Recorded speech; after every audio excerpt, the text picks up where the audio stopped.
Today on Is It Fast, I have the keys to this BMW M5. It might be 11 years old, but let's see if it can still pack a punch.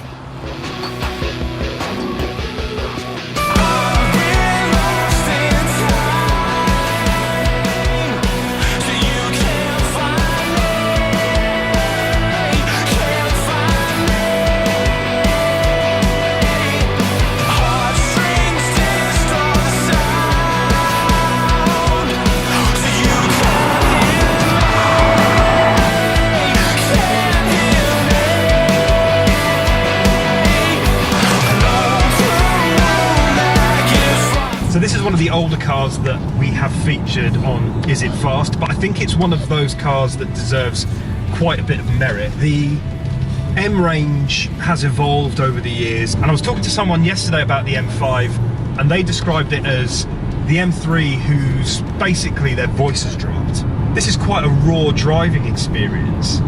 You can certainly feel the gear changes a lot more in this than you would do in, say, a brand new M3 or certainly a brand new M5. However, it is still a luxury 5 Series. It's very, very comfortable inside. The seats are amazing. The cameraman has just had himself massaged by the seats. You don't feel like that you're giving up any of the luxury of a 5 Series. It's still big, it's still practical, the seats are gorgeous, the iDrive system is perfect. So you don't feel like you're giving up anything. And certainly any of the ride quality, the comfort, as it rides over these terrible potholes that we experience here in the UK, is fine. There's absolutely no issue with it whatsoever. Is it gonna handle around the corners like it kind of maybe should? With the M Series, you've got a button on the steering wheel that puts it into M mode, which I have just pressed. And if I stick it into manual, let's just see what it does.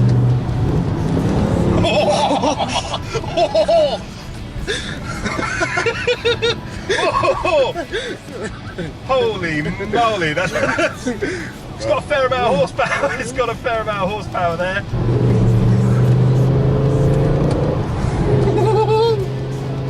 Okay. Let's turn that off. Wow. There's your reason to buy an M5. I should probably hasten to add that today it has been raining. It's greasy. Didn't lose traction, despite my rather childish foot to the floor and putting it into M mode. Holy, that is, I mean, this is a big car, it's a heavy car. I don't know how it would handle an aggressive sweepy corner in M mode. I've very kindly been lent this by Lyle, and I don't feel like binning it, to be honest with you. I don't think that would be a particularly good idea. Nice features while we're sat in traffic. It comes with everything you would really need: navigation, heated seats.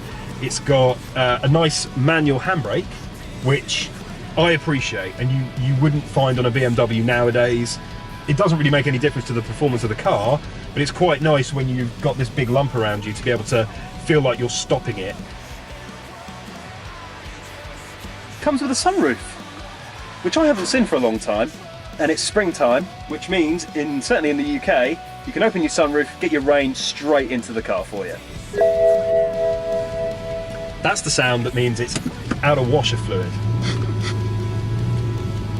I imagine that's quite important. That's an MOT fail. Oh my god, what will we do without washer fluid? So, how do we feel about the BMW M5? Well, it definitely feels its age. It is an 11-year-old car at this point, and there's nothing wrong with that. This is somewhat of a fine wine. It does get better and more refined. This particular model has got 45,000 miles on the clock, and that's not at all bad for an 11-year-old car. If you're in the market for a stupidly quick, stupidly comfortable saloon that you can cruise on the motorway but also have a bit of fun with on the weekend, I don't really think you can look much further than this particular M5. I think it does everything you need to do. I like a bit of speed, and it does that. I like a bit of handling, and it does that absolutely brilliantly. But also it looks good. and is usable every day. Would I go out and buy one if I had the cash and I was in the market for something like this? Absolutely.